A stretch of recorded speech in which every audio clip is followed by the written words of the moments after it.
tournament. That's Wednesday and Thursday. Let's take a look at some of the results from those qualifying days. A lot of the biggest names in the sport did not do so well. There are a lot of different elements to contend with here in Mississippi. Our list of notables includes David Fritz. You see there a great weight after 2 days, 21 pounds, 4 ounces. Just under him, Bernie Schultz, 14.10, and the Mississippi native, Paul Elias, a good first 2 days. Matter of fact, Paul Elias had one of the largest stringers that first day. Kind of bombed out on the second day, though. Fritz was within a few pounds of being with us today, but our big story is Scott Martin's big fish. Man, when he come up and jump, I about freaked out. I thought it was a redfish, and I saw his head go, whoa.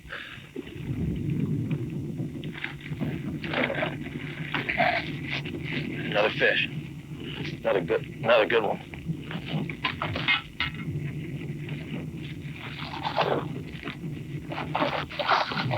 Well, wasn't as good as the other one, but it adds up.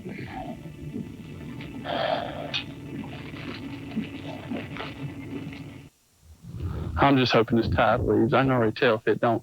And the bad thing is we got what they call I think they call it a nep tide today, meaning it's going to hit a certain point. It's not going to do anything else.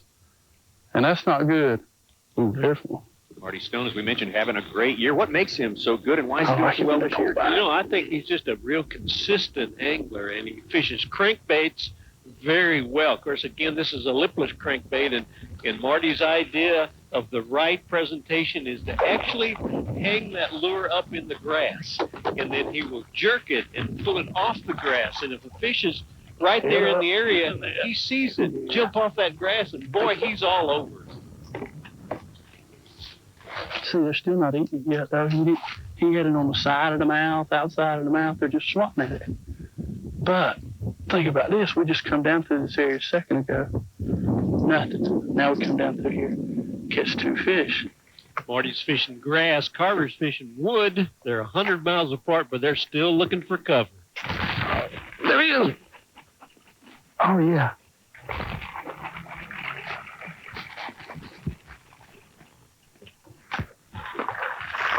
And they say one. Kim Carver, former All-American champion. So you know he's good enough. He doesn't have to stay on goose egg forever. Oh. And he hit like the big ones have been hitting. There it is. All right now. That's why I'm looking for fish up here. We don't need many. Hey! Can you hear us okay? Yeah, if y'all don't mind, I'm going to catch this fish first. I think I've got a good one. All right, yeah. Marty, we're going to talk to you while you catch this one, okay? Well, y'all go ahead and talk and don't mind me if I don't say nothing. Okay, that's all right. All right. Come on, baby. Come on. All right, Marty Stone with another hook up here. Marty, is this the one you've been looking for? Yes, it is. This is the one? Yes. Oh, man. A little bit of... Yeah. That's a thrill, isn't it? That's a high right there if there ever was one. I've been standing in this ditch all day saying I need a 3-pounder.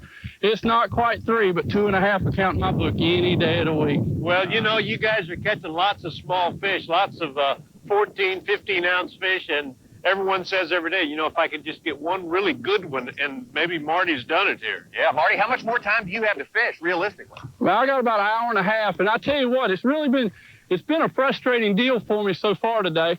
I started out and I had a limit of nothing but of 12-inch fish, and I said, well, if I stay here to midnight, I might end up catching a good one. And the next thing you know, I all but talked myself into leaving. Wow. And I catch 1.5 pounds.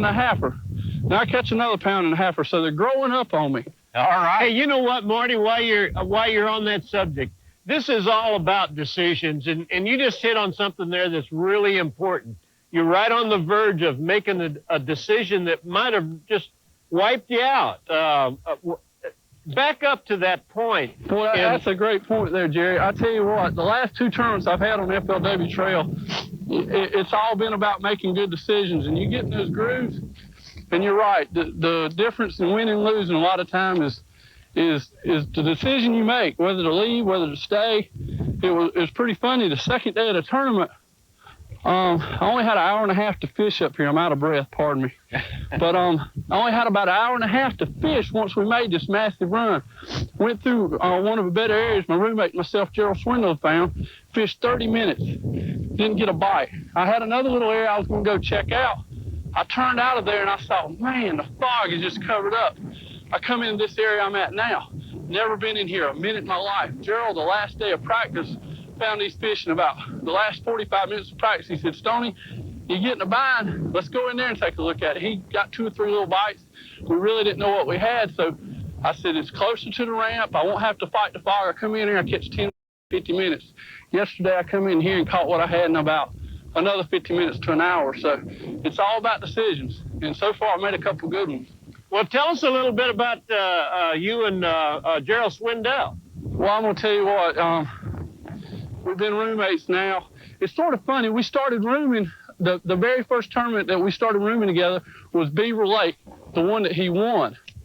Oh, and really? that Yeah. was a neat deal, too, because I'd actually found those fish in the area. I mean, it was a pretty large area, and I told him about it. And I should have made the top 10 with him. Yeah, you broke down, didn't you? Yeah. No, he ended up breaking down. I broke down, couldn't catch the fish. Oh, that's a breakdown. But, you know, it's one of those, we have just an unconditional trust. There's no ego involved. I personally think he's one of the greatest fishermen I've ever been around, bar none. He's got so much natural talent, it's scary. But the thing that really makes it work for us, like I said, the trust factor's there. I know if he tells me something, it's the gospel. He knows the same. And we got one rule. If I found him, he's found him. If he's found him, I found him. That way, hopefully, we can keep from struggling. Now, every now and then you get in a situation where it's just a small area. We can't really share, but then we know when to back off. We have reports of Shamu the whale in Bay Minette Basin in Mobile, Alabama. I've been hired by the FLW fishing staff to come out here and search for him and seek him out. It's a $10,000 reward if I can bring him in. But it has to be Shamu. I can find him. You seen the crocodile hunter? I'm Shamu the whale hunter. Here we go, boys. This could be it if I can get this fish in and get this fired up right here on this point. We can do it. We can do it, I'm telling you. Let's get him working right here to the boat, boy. He's a pulling right there. As Jim Moynihan say, we get these fish biting right here, it'll be over. It'll be over, Jim. Hello, Jimmy. I'll tell you what I'm gonna do. I'm gonna go ahead and put this bad boy in the live well right here. That's a good sign, guys. I ain't had a bite on a rattle trap all morning. Pull right back to this point where the fish are at. Move right there to it, and they start biting. I mean, usually if I can get them to bite it, take just a few minutes. This is called the dance of the broken neck. Okay, now I've got to touch it. There he is. Oh, boy. Oh!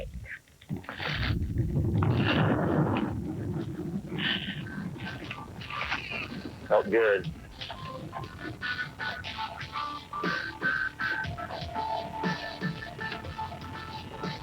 There he is. Ooh. Oh, my goodness gracious.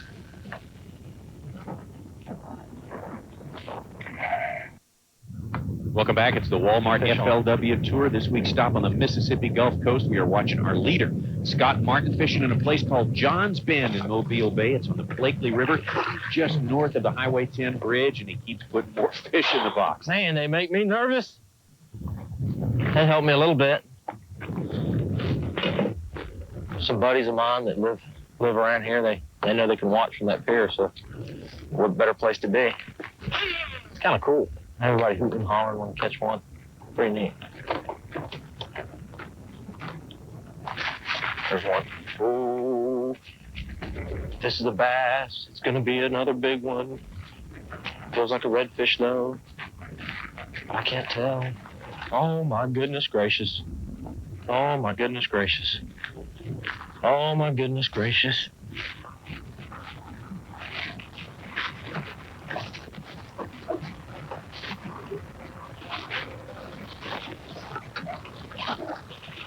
Woo! Oh, boy. I love it. That's what we're talking about.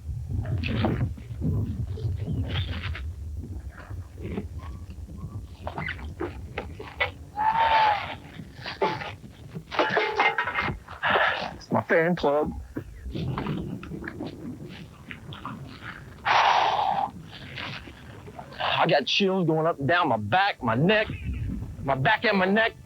Scott Martin will let you calm down for just a moment there. He's a young family man. Right now, let's meet another competitor's wife who really works to survive those qualifying days. I love it. I really do. You know, sometimes I get tired of being gone for so long. If we're on the road for a month or so, I really get tired. But once I get home, get caught up on my work, I really get bored. We get a lot of questions like, well, where do you stay, you know? And I try to find places that resemble a house, a condo, a cabin, something that makes you feel at home. If we stay in a hotel room, I have to be able to cook in a skillet. It feels like that helps him relax more. She keeps me fed good all week. You know, if he makes the top 10, he doesn't eat as much. They're always asking me, what do you do all day? I didn't tell y'all I tutor, did I? I'm really busy. I get his messages and I return phone call messages. Anything that I can take care of that he doesn't have to take his time. Keep his website updated. Then she does a lot of praying for me. I keep all of his sponsors updated on what he's done each month. I got 12 or 13 sponsors that she keeps monthly reports and newsletters sent to. And so they know that he's working while they're paying him. One of the greatest young fishermen in the world right here, from Randy Howell. Randy Howell. The boy is definitely into looking sharp. He's just got to have everything just right, from the hair to the shirt tail. my shirt tail straight. It's a big shirt. To the hat. The hat is a must. It has to be straight, perfectly straight. And the socks have to match, the pants have to match. It's just got to be all just right. He's the best thing for me, I tell you that. He is a handful. He definitely is. But he's a good handful.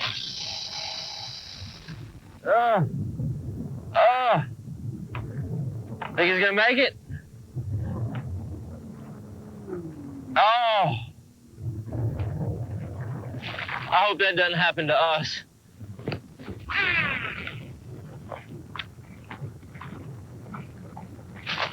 Another fish. I'll tell you what, Jerry, some tournaments, being able to drive the boat well and getting some breaks while you're driving a boat are more important than others. This is one of those tournaments, this right? Is one. Just think of this. Scott has probably got the winning string of fish in his boat. But we just saw a boat beached out there, and that very same thing could happen to Scott if he's not real careful. Plus that long trip across the Gulf. Man, he's got to row the hoe. That helped me. That helped me. Woo! I like those guys.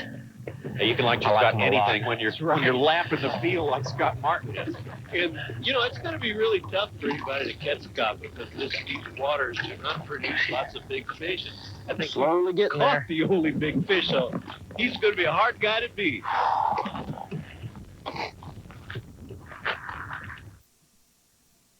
First trip to the Mississippi Gulf Coast or any really seacoast type area for the Walmart FLW Tour. And, you know, even though we're fishing for freshwater fish, for largemouth bass, you got to deal with saltwater. So that's why these shrimp boats are behind. See, now you got it all figured out. You got to deal with saltwater sometime or another, don't you? Yes. Yes. Yes, you do. In fact, you had a very close encounter with the saltwater fish yesterday, right? We had a big redfish hit, and I thought it was a big old bass, and I caught it was about a 4-pound redfish. So there is a lot of neat stuff out here. I'm catching oysters. I'm catching crabs. Well, listen, you're obviously having a great day. How about describing that little place that you have camped on for 4 days? Well, what it is, it's a lake. This Mobile Bay is a super shallow lake, bay, and there's not very much deep water. This is probably one of the deepest spots in this whole bay, and we're on a mud flat. You have to be real careful getting in here. You have to go over a mud flat for about a half a mile to get in here, and we're in 12 foot of water right now, and I'm throwing up on about a foot and a half and ripping this rattle trap across that mud, and fish are hitting it. They're up there eating crabs. They're eating crab. Bass are eating crabs. They eat crabs. Every day I've had a fish cough up a crab. Oh, my gosh. Shrimp, too. I guess they eat all the saltwater stuff, Yeah, right? yeah. You know, there's some bait in here, too, but I really think they think this thing's a crab. Well, do you think they're moving around in there a lot, Scott? I know you talk about having little stretches where it's pretty dead, and then all at once, bam, it just blows up on you. The fish must be moving in and out. This hole we've probably caught in the tournament and in practice. We've probably caught over 100 bass in here. This hole is about 2 acres long, in a little lake, and I think they're just sitting down in that 10 foot of water. Whenever they decide to get ready to eat, they move up on the flat and, you know, find a crab or a little bait fish or something. So a lot of times these little spots, these little points and stuff that I'm fishing, they reload real good with fish. Scott, you were fishing, of course, across the pond from your dad yesterday, and your dad was telling us, man, he said, I need the lure that Scott is fishing with. If I had that lure, I could catch those fish. Now, was he right? If he'd had that, would he be in the top 5 as well? Well, you know, I really believe it's not the color or the vibration of this bait. I'm throwing a different one than he was throwing, but my partners, both 3 days in the tournament, they all caught just as many fish or had just as many hits as I did, and they were throwing different colors and different sizes. I think it's more of a reaction strike, and so when this bait comes flying by their face, they're not having enough time to look at it and decide what color it is or anything. They're just eating it. And, you know, I think it's mainly the reason I'm doing a little bit better. I've figured out some little places in here where they're hanging. Well, Scott, let me ask you one more thing about your dad. I know it's a great advantage to have a great angler like Roland as your father, but it's also tough growing up sort of in the shadow of someone like that. You're coming into your own, especially today, as one of the top professional anglers in America. What do people need to look for in you? What makes you different from anyone else who's out there working today? Well, you know, I've grown up with Dad fishing his whole life, and I've been to a lot of different bodies of water, and I've seen different styles of fishing. And I feel like I'm fairly versatile. You know, there's a lot of people that are known for doing certain things, and I try to mainly key on learning every different bait possible and getting as good as I can on all of them. All right. Well, talk to us a little bit about that big fish you have. We understand you got a whopper in there. Yeah, the fish hit. It was the second fish I caught this morning.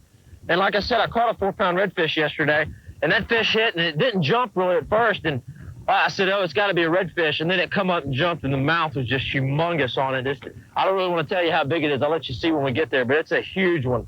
Biggest one I've caught in a whole week of fishing up here. See you at the weigh-in, Scott. Thank you. All right, we're going to have an exciting weigh-in. Oh, that's going to be great. I want to see that fish. You betcha. You probably will. I think I will.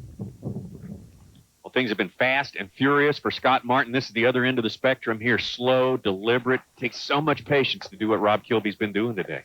And I hope everybody understands that all of our competitors are separated from each other. They have no idea what the other fisherman is doing. So for all Rob knows, he is winning the battle, and he is on his way to a good string of fish. It'll help.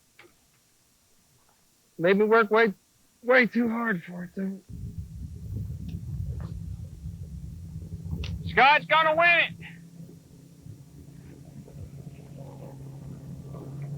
He's only come back early each day when he caught him, so. There's a fish right there.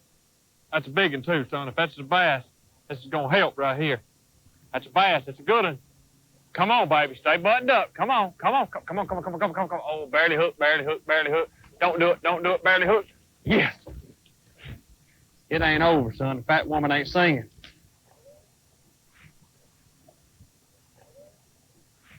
I got 6 minutes. Come on, God. Give it to me. Come on. Come on. Come on, Big Daddy. I know you're down there. Give me one more bite. Come on. Never quit, boys. Never quit. 5 minutes. I'm going to push it down to this Timex on the second. Don't let me down, Timex. I'm about 15 seconds off the official watch. That helped. I'm tired of fishing. God almighty, get on it, baby.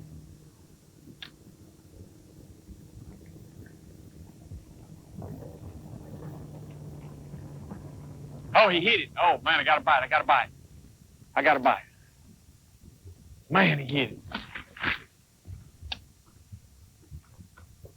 I mean, he really hit it. Come on, get it, baby. 3 minutes. 3 minutes. Last cast. Come on, baby. Come on. Come on. Y'all don't let me down.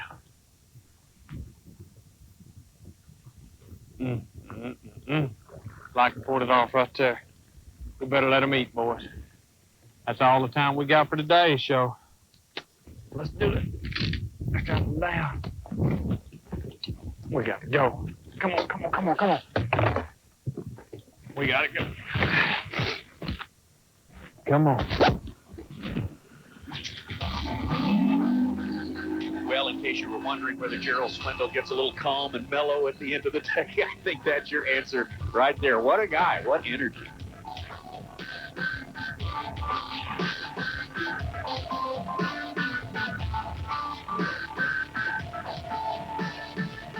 Visa. It's everywhere you want to be.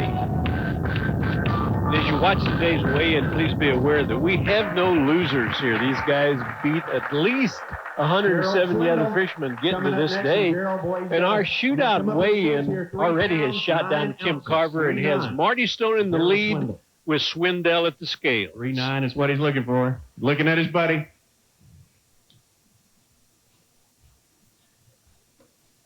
There is fish number 4. 1 pound, 8 ounces. Need another one. And one more. That'd be fish number all. Number all. Hey. How about it? A big hand for Gerald Swindle. One of the most exciting guys in the sport of bass fishing. Right there, Gerald Swindle. What a great guy. 3 guys left in the quest for the $100,000 first prize. Rob Kilby has weighed in 4 fish so far. Rob, you need a pound, you need 2 pounds even. 2 even. A pound, 16 ounces. That's what it's going to take the lead. 2 pounds even, Tommy. 2 even will put Rob Kilby in the lead. Oh, good, solid keeper, but I'm not sure. This fish weighs 1 pound, 12 ounces. Oh, man. Another great effort, just a little bit short. Let's hear it for Rob Kilby. Rob Kilby from Hot Springs National Park, Arkansas. There they are. 2 men left. Championship day. Walmart FLW Tour event here on the Mississippi Gulf Coast. Marty Stone has already weighed in a limit of fish, 8 pounds, 4 ounces. If Scott Martin can't bring up 1 pound, 12 ounces, 1 pound, 13 ounces, no, 12 ounces, Marty Stone will win the $100,000 first prize. Come on up here, Marty. If Scott can bring up 1 pound, 12 ounces, Scott Martin will be your champion. You ready for this, Marty? Man, I've been waiting for 4 days. Let's do it. Let's do it, he says. Scott's fixing to show us what he's got. There it is right there. How about that, ladies and gentlemen? There's your champion. Just a formality now. Let's weigh him in. Make it legal.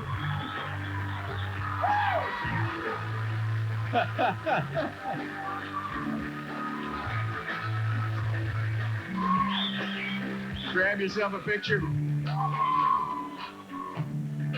Just to make it official, Scott, 2 fish, both alive, 7 pounds, 2 ounces. Scott Martin, your champion right there. There's your buddy right there. Let's hear it for him. What a job all week long. Another guy who's made the run, paid his dues all week. Co-angler of the year last year, one of the leaders now for angler of the year on the Walmart FLW Tour. You're the man who is on the map now. What a great way to get a career kickstarter. It was just unbelievable. You know, like they were saying, we made that long run. It was so much of an adrenaline rush when you get over there. And that big fish was the second one I put in the live well today. And I was just freaking out. I couldn't believe it. It's the biggest one I've seen in a whole week of practicing. I don't know what it exactly weighed, but I don't think there's been that many fish weighed in that big. I thought it was a redfish at first. It didn't jump, and then it got almost to the boat, and it came up and showed its mouth, and I was just about fell out of the boat. I don't know what. Oh, my goodness gracious. Woo! Great times today that none better than Scott Martin's big fish, obviously our Fuji flashback. Folks, be with us again for our next event, Lake Murray in South Carolina. This has been a presentation of ESPN, the worldwide leader in sports. For more, log on to ESPN.com, part of Go Network, go.com.